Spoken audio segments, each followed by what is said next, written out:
This episode is sponsored by Eargasm. What's up guys, Kyle here again, and welcome back to another episode of FAQ'N Friday. Hope that everybody's doing great out there today. On the last FAQ'N Friday episode, I asked you guys if it would be best for me to create a poll in order for you guys to leave questions below for the episode for that week, as I'm getting a lot of comments on the FAQ'N Friday videos, but a lot of them are more related to the content of the video and not necessarily questions for next week. So this week we did it, we tried it, and you guys came through. You guys left me a bunch of awesome questions, so thank you very much for participating in that, and that is probably how it's gonna go moving forward. So if you would like to have a question featured on a FAQ'N Friday episode, make sure to leave it in the poll that I will put up Wednesday night, the Friday before I record these FAQ'N Friday episodes. Thanks! With that out of the way, let's get into your guys' questions. First question comes from Shonuff Madrigal, and they ask, can you do a video demonstrating words that are usually used to describe guitar tone? Examples, nasally, boxy, barky, throaty, etc. I would say jangly, but you don't do cleans. You're damn right I don't do cleans. Thank you for the question, man, and that is a fantastic question. That is something that I think a lot of guitarists struggle with, especially if you're not good with picking out certain frequencies or really describing what you hear. One thing that I have definitely noticed in the guitar community is that people use a word differently. So nasally to one person can be completely different to nasally from another person. And of course, tone, the whole thing, it's all very subjective. But when we use words like nasally or throaty or grunty to describe our tone, we're not really doing anybody else any favors, in all honesty, because we're really using a word that is, again, just subjective. It's just more subjectivity, because what is nasally to somebody might not be nasally to somebody else. And what somebody means by nasally might be completely different than what another person may perceive a tone as when they say that it is nasally. So in reality, we should really probably all just do a better job at focusing on different frequencies. If you guys notice in my demo review videos that I just realized I still have a Bluetooth earbud in.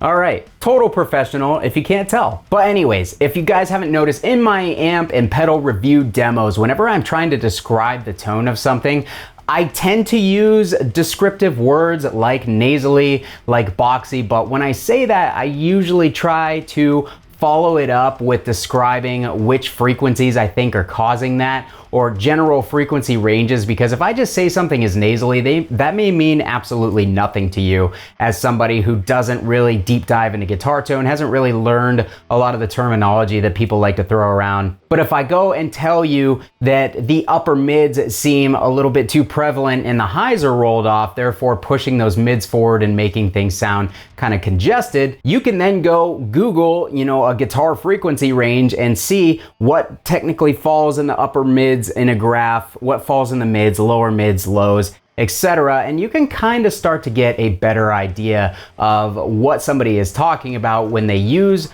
those words. But more importantly, if someone is telling you something like the low mids sound like overly prevalent, you can figure out that like, oh, okay, so like 500-600 hertz is, too much forward. I can dial that out on an EQ or whatever. It just gives you a much better understanding of what someone is trying to convey when they tell you that certain frequencies sound a certain way. But again, if somebody uses the word like, the amp has too much grunt, when I say an amp is grunty, that usually means that it's strong in the lower mids. But if you have no idea what I mean by when I say grunty, then you are not really going to be able to connect with that statement. It's not gonna mean anything to you, and you're probably just gonna leave my demo feeling more confused than you started. So that's why I really try to focus on particular frequencies and calling out particular frequencies and using my ears as best I can to really pick out what I am hearing and convey it to you guys. And I wouldn't be able to do that if my ears were getting blown out by playing in live band settings all the time, which is why I use Eargasm earplugs. Now, if you've been around the channel for a little bit, you will know that Eargasm earplugs have been a sponsor of many videos. They have been a friend of the channel for quite a while now, and I value that so much because if there is one thing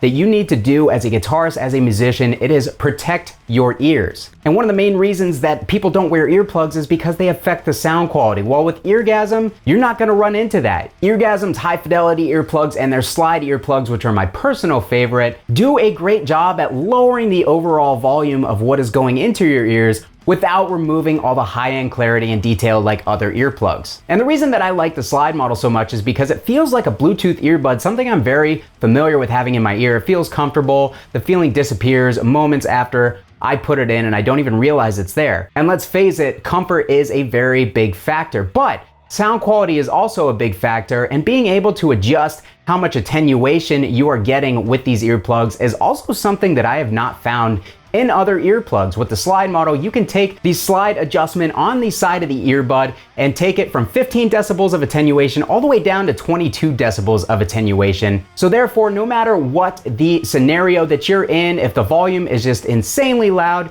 you can dial those things down and you can get even better ear protection, making sure that you can describe your wonky Scooby guitar tone to your friends with perfect accuracy moving forward because your ears have been protected. So thank you to Eargasm for sponsoring this video, and if you guys want to check out the slide model or any of the other Eargasm offerings, I'm going to put an affiliate link down in the description of this video. You guys will receive a 10% discount if you buy anything with that link, and I will get a little kickback. So it would be greatly appreciated. And guys, I say this because I genuinely care about you. Make sure you're protecting your ears.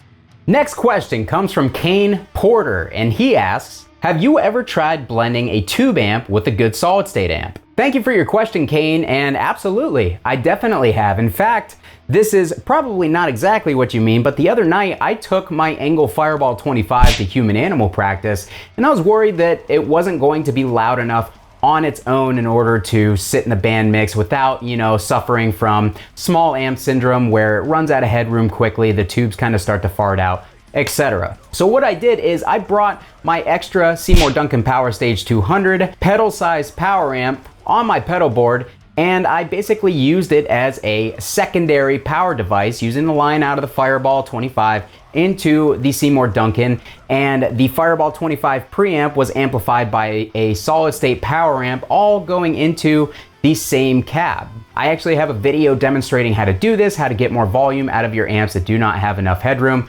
I'll put a link to that in the description of this video down below. But what you're probably talking about is a different scenario. You're probably talking about taking an entire solid state amp preamp, such as the PV Supreme 160 will say, blending that with a fully tubed amp like, say, a PV 5150. So to answer that question, yes, I have absolutely done that before. I have actually blended a PV XXL with a PV XXX at one of my band practices before, and it worked out just fine. It sounded great. It's really going to come down, it's going to matter less of solid state blending with a tube amp. It's going to matter more of what qualities does the solid state amp have that the tube amp does not, and vice versa. How can these amps complement each other to give you a fuller tone overall? Because what you don't want to do when you're combining amps, whether they're solid state, whether they're tube, doesn't matter. You don't want to have two amps that sort of cancel each other out, that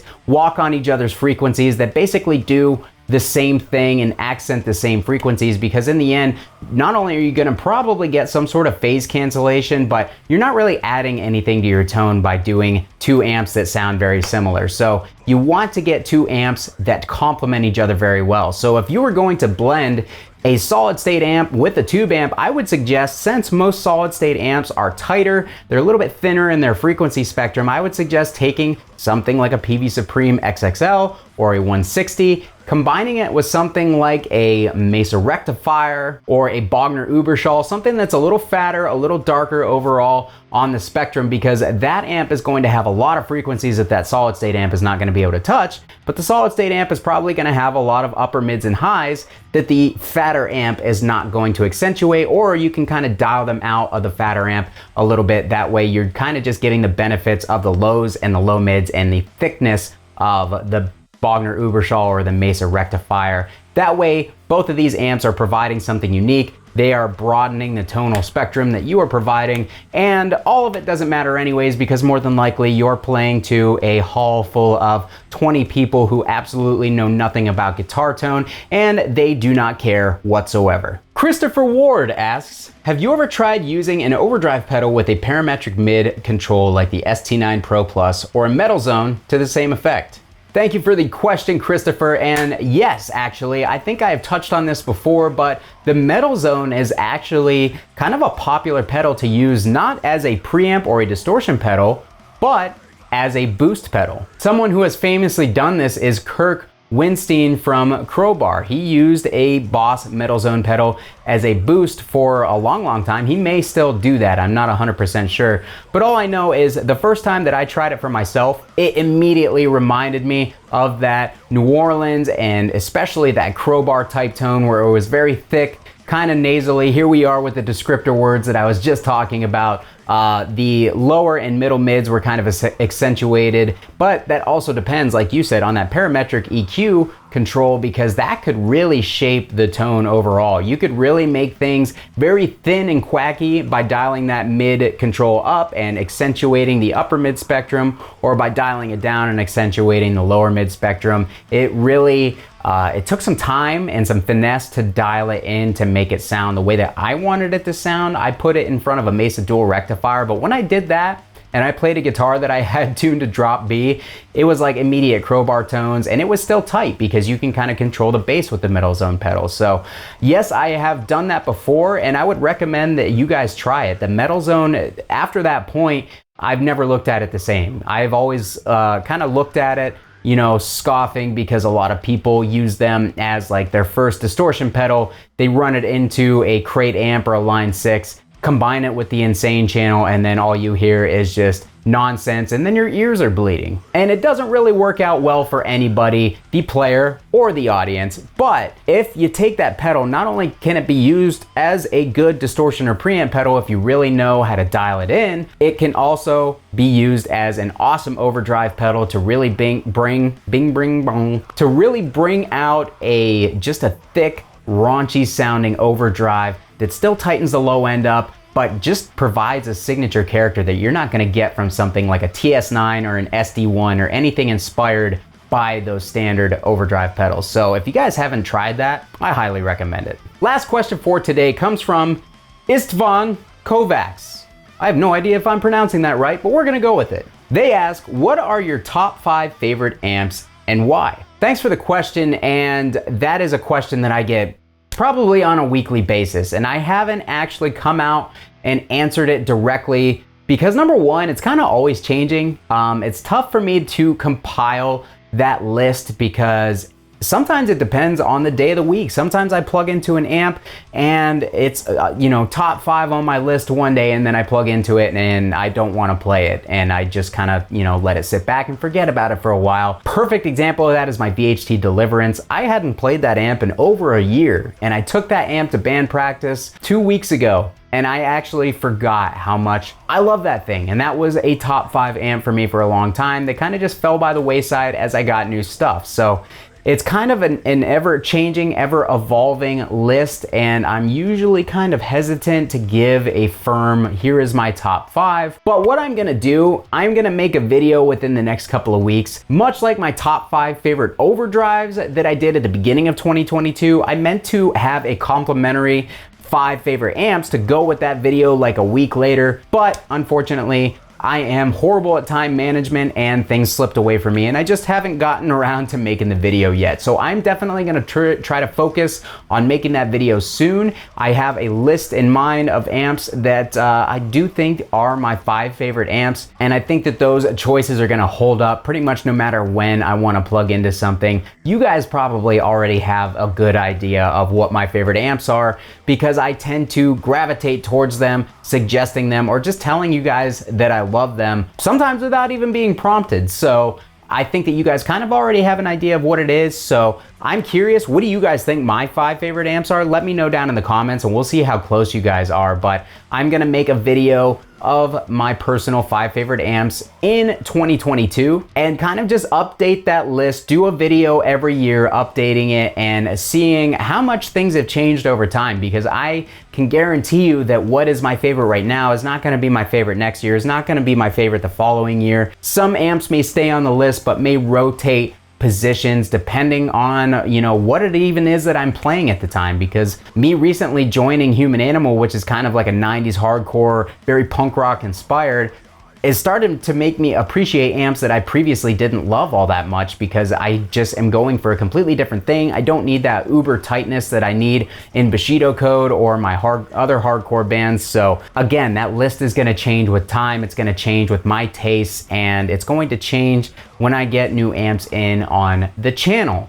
So with that being said, look out for that video sometime in the next couple of weeks. And again, let me know what you think my 5 favorite amps are. I'm really curious to hear that from you guys. I think that a lot of you are going to guess either correctly or very close to correctly. So I look forward to reading your guys' comments and seeing what you come up with on that. And with that, we're gonna close this episode out for the day. Thank you guys so much for watching. I hope that you have a wonderful weekend. If you want to support the channel and what it is that I do here, don't forget to check out that Eargasm link below. Click that affiliate link if you do want to protect your ears. I highly recommend these earplugs. I love them for myself. Thank you again to Eargasm for sponsoring another episode. Or you can check out my other affiliate links such as Sweetwater DistroKid. Anything that you click on down below in the description of this video tends to help the channel out, and I would greatly appreciate it. Or you could consider getting yourself some Belligerent Amateur merch, much like this tank top. I've got hoodies, I've got long sleeves, I've got regular t-shirts. There's all sorts of stuff for you guys to choose from and sport your Belligerent Amateur pride. It would mean the world to me, and thank you to all who have purchased some merch so far. Last but not least, you can add your name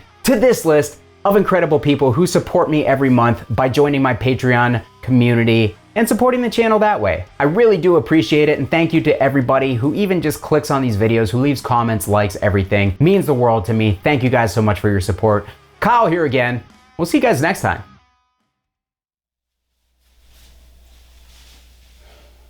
You know what this wall is missing? Another amp.